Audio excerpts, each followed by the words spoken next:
Okay, today we are interviewing Richard Lynn Carman, born on December 23rd, 1923. Richard served in World War II in the Corps of Engineers, 421st Engineers Division.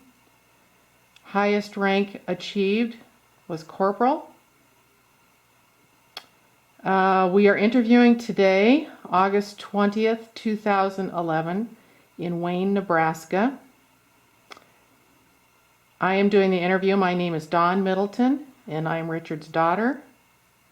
This interview is being conducted for the Veterans History Project in the American Folklife Center at the Library of Congress.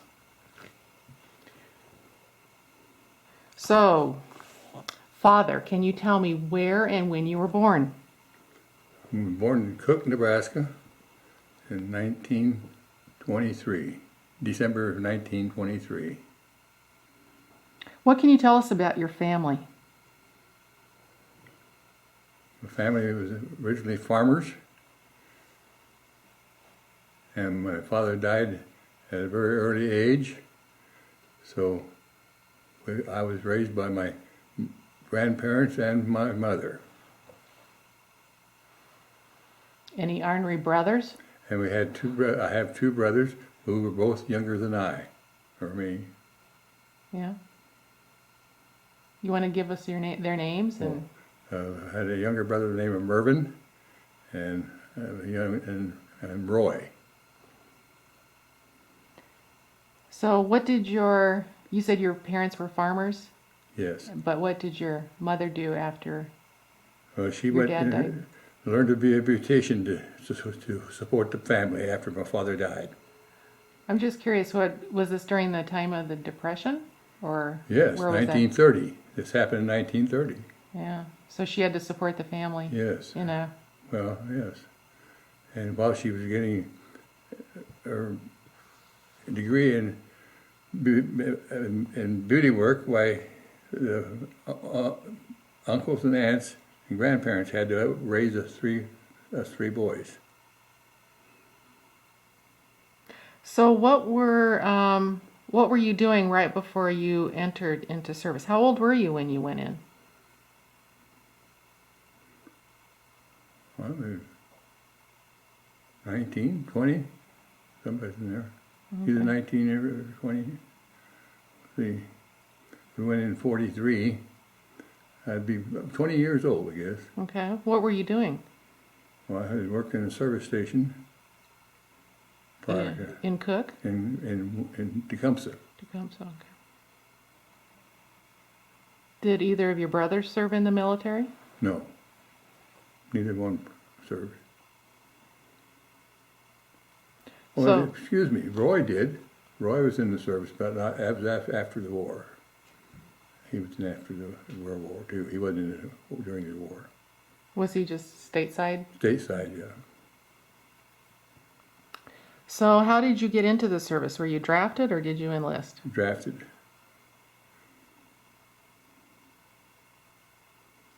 And then what can you tell us about when you left for training camp? What was that like for your family? Well, naturally they were not anxious to see me go. They were concerned about it, but that's the way it was.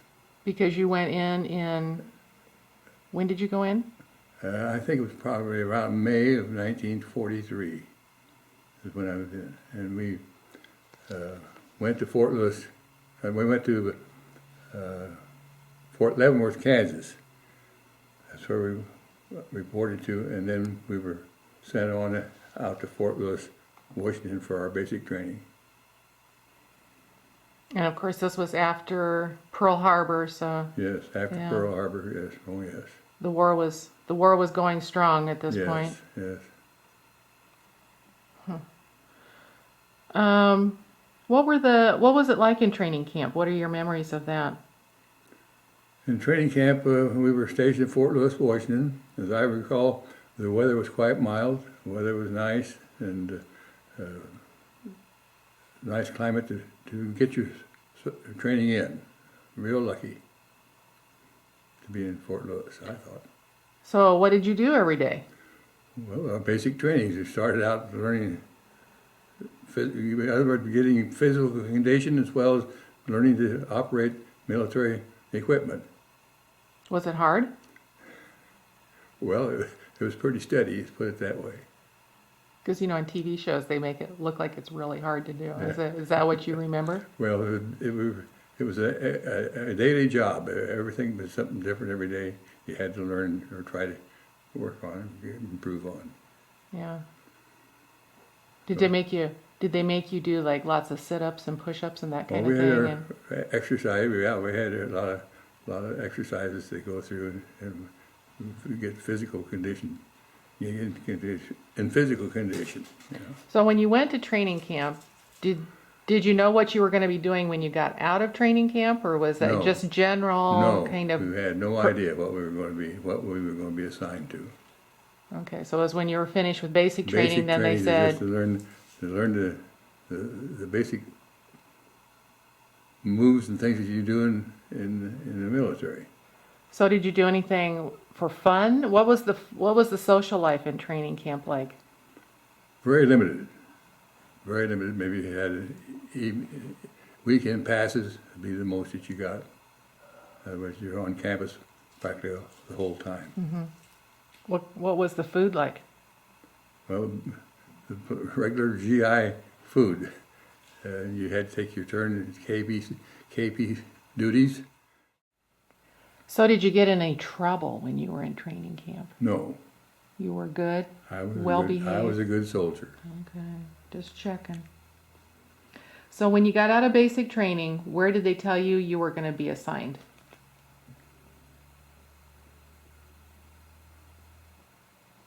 Well, I can't recall as telling us where we were going to be assigned to. We were sent to Fort House, Texas, not knowing what was coming up or where we were going to be, or what we were going to do. I guess, how am I saying this? Being we were in the Corps of Engineers, we were in a construction type unit. Truck driving was the main occupation as far as the company was concerned. But this came after the basic training time. How long were you there? We were in Fort Lewis for approximately, I would say, probably close to a year, maybe not quite. And then we were just in Fort Howe, Texas for about 6 months. And then we were shipped overseas. So what was that like when you got on? I don't suppose you'd been on a ship before then. No, we disembarked from San Francisco, and we were on a Kaiser Liberty ship. That was a ship they used to converted to passengers. And there was approximately close to 1,000 of us confined on that ship.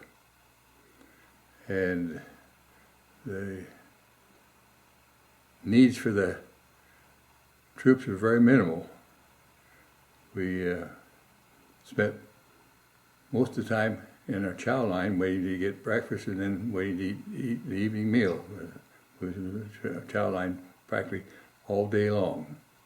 And in the evening you had your salt water baths, showers, which was next thing to nothing. And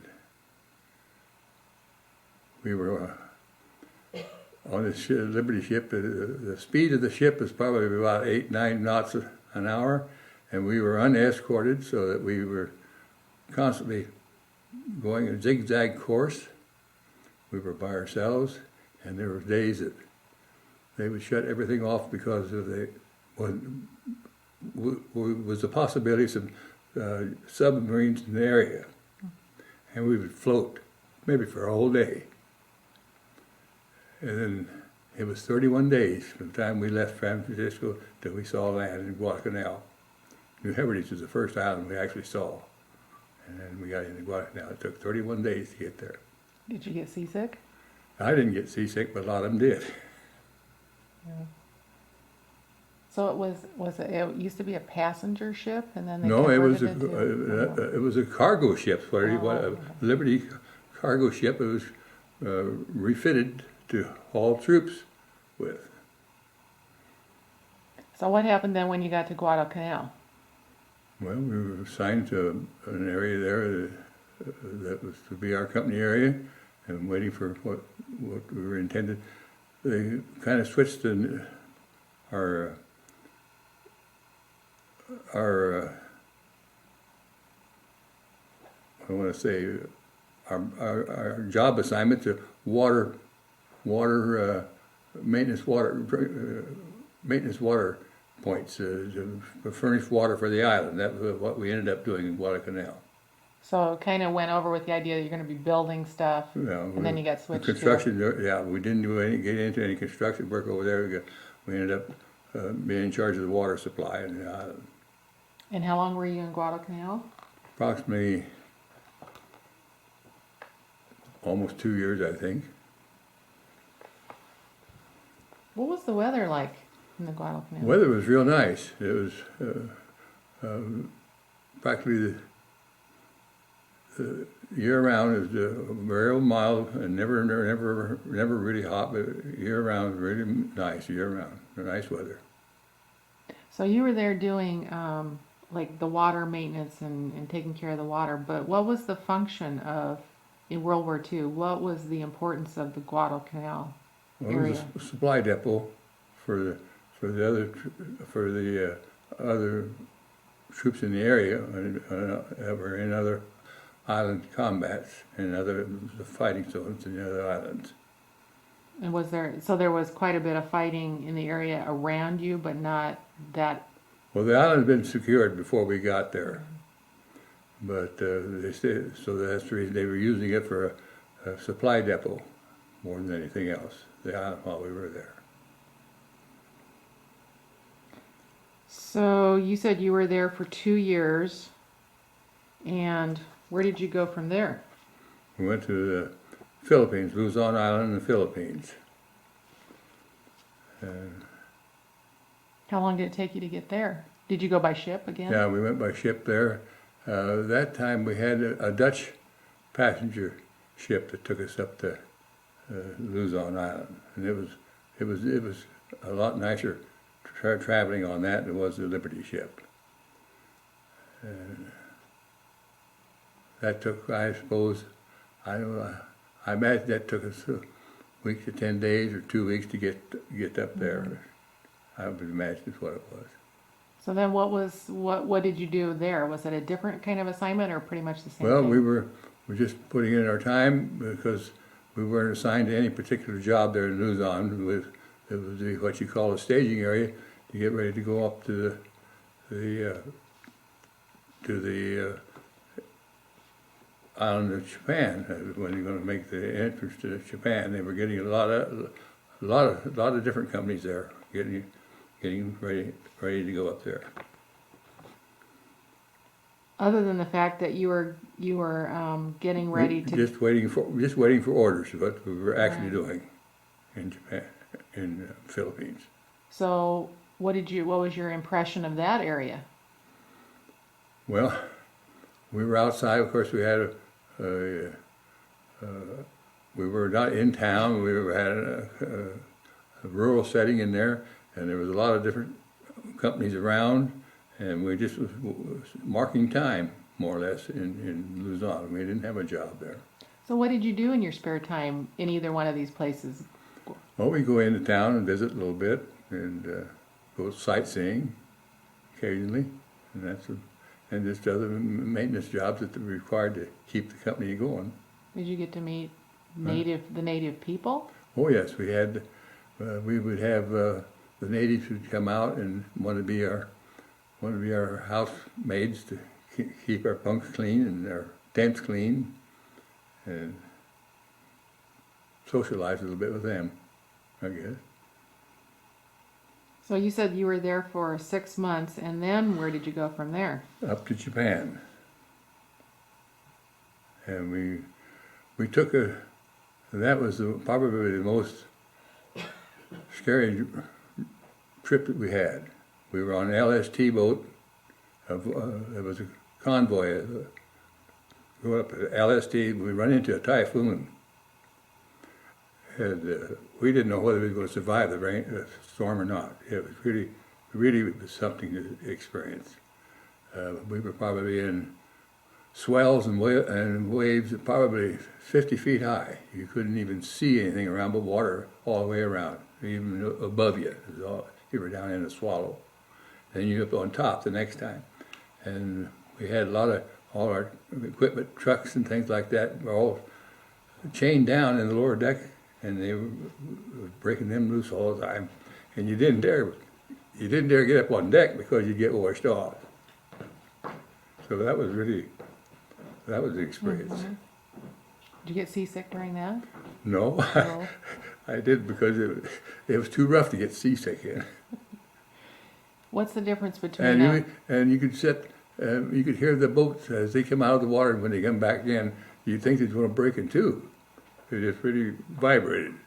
How long did that storm last? I'd say several days. It was just really something. So you said it was an LST boat. Is that a smaller boat? That's what they use for landing crafts. Oh, you could drive right off from them, couldn't you? Yeah. Okay. They pull up the shore and drop the front down, and you drive off. So are they smaller than those other two? Well, they're ships smaller. you run, Yes, or? they're smaller because there was, like I say, there was a convoy that was going up there. Okay. And I think it was us. We probably was the only group on that boat we were on, LST. It'd be about 110 people in our company. That was what was on that. A LST. convoy of how many boats would you say? Well, at least a dozen or more. And you all survived that storm? Oh yeah, they all survived it, but it. So what was it? And where did you land where did you stay in Japan? Nagoya. Nagoya. Japan. And while we were in Japan, we our barracks ended up being in the Zero airplane factory that Japan had. That's where they made the Zero airplanes. What is that? The Zero airplanes. That was their little fighter planes that they bombed Oh. Pearl Harbor with. Oh. So apparently they'd already been taken out of Oh that yes, area. they'd been. By that time Okay. they'd cleared that out, and then that's what we used for barracks in part of that plant. So you were in Japan after the bomb was dropped. After the surrender, yes. Oh, after the surrender. Yes. Oh, They okay. were, yeah, because there was some time lapse there. When they dropped the bomb, it wasn't very long when they decided they were going to continue the That's right. war. So how close is, I'm not familiar with Nagoya, how close is Nagoya to Hiroshima or? Well, Tokyo and them, I don't know, I can't honestly tell you myself now how close it is. It's down the southern part of Japan. Well, what were your feelings when you heard, I assume you were in Luzon when you heard that the bomb was dropped? What kind of emotions were going on among Good the news. troops? Good news, You were excited? yes. Was there any concern about your own health, or what did you know about the bomb? Did you have any knowledge of? Not too much, you know. The fact that I guess we knew they had one, but we didn't know they had never used one before. So that was the first time it was ever used, I guess. Before you got to Japan, did you see any pictures of the damage or anything? No, concept no, of, just no. knew that. We didn't get that. We weren't. You know, news wasn't a big item from that for the troops there. So, talking about communication, what kind of communication did you have with your family back home during the war? Well, we had what you call what was it? Victory letters, or what was those letters? Mail. It was all mail. It was all everything was done by mail, and everything had to be censored. We'd sent out. I suppose it's censored coming in. I don't know, but everything we sent out had to be censored before it got out. So, I think we called it Was it Victory Mail? I can't recall now what the name they used for it, but that's what it was. Do you have any idea of how long it would take for your letters to get back and forth? Oh, probably a week or so, I suppose. I don't know. Imagine. When you were on a boat, did they come in on a boat? No, we didn't get any. We didn't have any mail on the boat. Oh, okay. You had to be in an area, established area, to get mail. There was never a mail sent on a boat or anything like that. And they had mail call once a day, and this was one of the big things in the day event, the mail call. Everybody was anxious for a letter from home. Were you good at writing letters home? Were you good at writing letters home? Well, I guess so. And I had a wife that was good to writing a letter every day to me, so I was one of the more fortunate ones. And we should mention that his wife is still here. She was present earlier at the taping. You may have seen her in the background, Roberta Carman. So thank you to her for providing some of the background details before we started this interview. So what about some of the friendships that were formed while you were in the service? Well, we had our friends, and we stuck pretty close together, and usually went different events together, and that remained for all the time we were in the service and a long time after the service. How big was your? How many guys were in your division? In our company, there was about 110 in our company. And so what did you do when the war was over? Maybe we should, before we get too far in, so what happened? You were in Nagoya, and then when did you finally come back home? Well, they had what they call the point system. It depended on how long you'd been overseas, and as I recall, they started out, you had to have at least 40 points to be considered to be able to get back to the States. And I don't know what rating we had, but I think we weren't too far down the line because we were able to get out within about a month or so after we spent our 6 months there. We were ready to come home. So it wasn't an individual release; it was your whole well, yes, group it came was, home? to a point. It was depended on your age and your health conditions as to how many points you had. So we didn't all come home the same time, and some of them in our company had joined the company after we'd been there a while, and some of them were original, and some of them had health problems. Age problems was another thing. We had some of them were a lot older than we were in the company, so they got out first, and it was all done on a point system. So everybody was very concerned about how many points you had and what you could look forward to, how much longer you'd have to stay. And when we were released, it was on another, I think, another Dutch ship that brought us back to Seattle, Washington. That's where we come from, directly from Japan to Seattle. So That was a long trip, I suppose. that was quite a little trip too, and we had an outbreak of some smallpox or something on the set, so we got quarantined off the coast for about a week before they let us all come in. We were set out there on the boat until they assured us that there was no chance of a contamination of smallpox or whatever it was.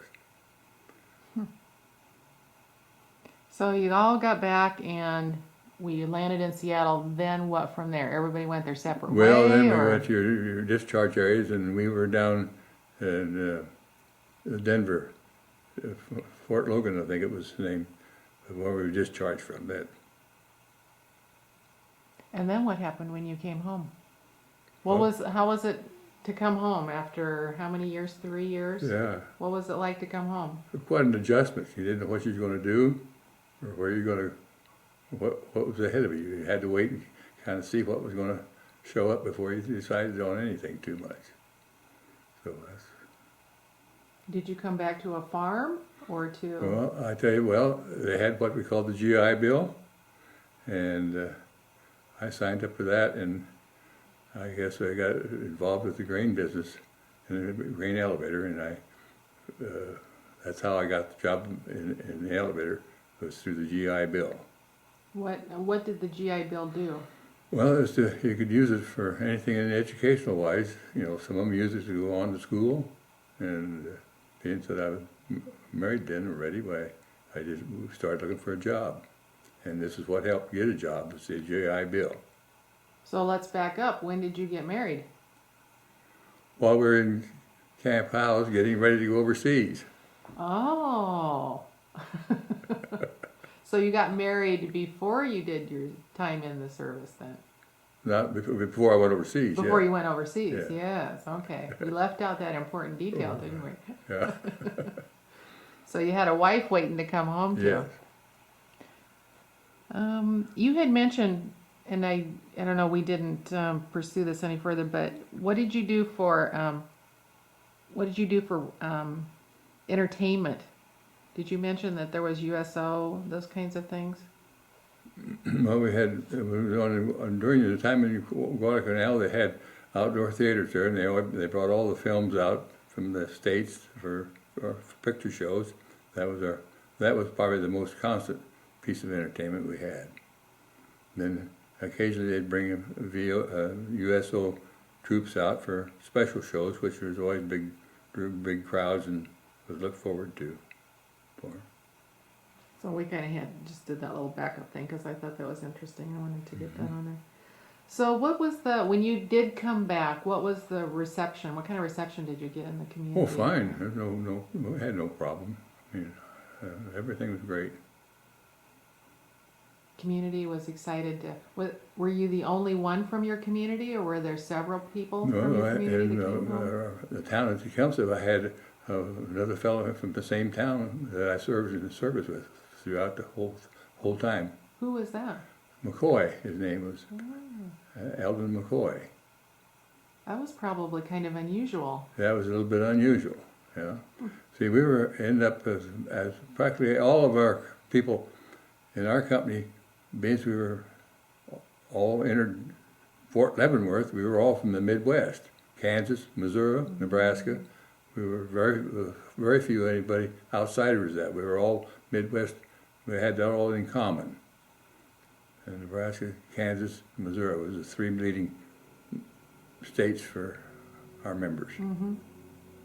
So tell us about, was it hard to get back to, when you came back, to get back into civilian life, from going from a very structured life to one that wasn't? Well, very uncertain. You didn't know what you could do or what was waiting for you.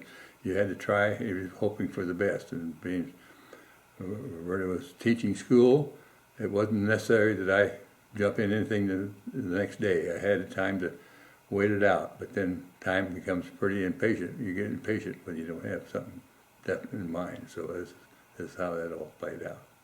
Were there, I don't know, you kept in contact with a lot of people that you served with. Did they all kind of have the same? We were one company that I think had probably one of the best records you could have for reunions. I think we started in Beatrice. That was another hometown of Nebraska here. The fellow there, he decided we were going to have reunions, so he started writing everybody, inviting them back for reunions. So we had a reunion every year from 1947 up till last year was our last reunion we had, because we're down to, 5 people, about 6 people left. It's all that's left, so we didn't think it was hardly worth the time to continue anymore. So 2010 was the last reunion, yeah. one, yeah.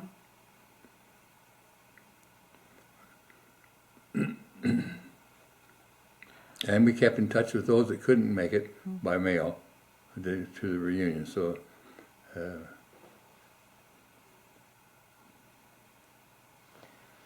So looking back on the whole experience, how would you say that your wartime experiences affected your life? What was your takeaway from all of that, those 3 years? Well, I suppose to give a person a little more time to mature, to decide what you want to try to get into or wanted to get into, rather than coming straight out of high school. I would say that was probably one of the bigger things out of being in service, and probably learning how to get along with other people, and what it takes to get along, I guess. Mm-hmm. Overall, a positive experience? I'd say it's all positive to a good point. As I look back on it now, the biggest worry I think we had, or I had, about the whole experience was the fact being overseas, you had no guarantee how long you were going to be there. You didn't know whether you were going to be there 6 months or 6 years. And that got to weighing on a person's mind quite a bit, thinking how far we were from Japan when we were in Guadalcanal, and how many islands they'd have to conquer before they got to Japan. So that was that's one of the things I look back on, thinking about one of my biggest concerns. Unlike today, where you're in for. Yeah, if you're signed up for 3 years or for a year, you know when you get out. But that wasn't the case back then. You were in there for life if that's what was required. Till they won the war. Until you won the war, and right. then even continuing after that to kind of secure things and clean up things. Well, but it moved a lot faster than what we dare hoped it would. Mm-hmm. So that was a good sign. That was a good side of it all. But then we didn't know that then. Mm-hmm.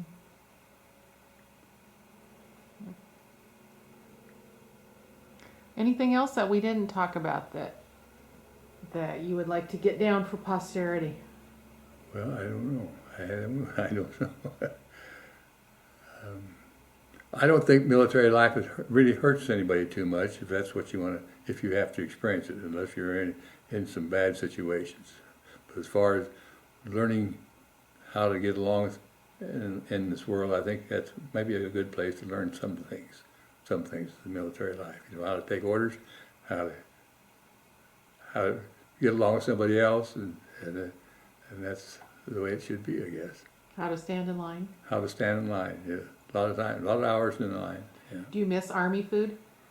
Not necessarily, although I never really complained about it all that much, but then it was basic food, and as long as you wasn't living off of K rations they had, you know, for some of the time we spent doing that too, and in our training areas we learned how to live out of K rations, and that's not too fun.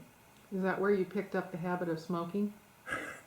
Well, there's no reason not to smoke because cigarettes are $0.05 a pack. Did you smoke before you went into the Army? I think I did some, yeah. Okay. But I sure did after I got there, which I don't anymore. Was good entertainment, kind of passed the time a little bit? I guess. Yes.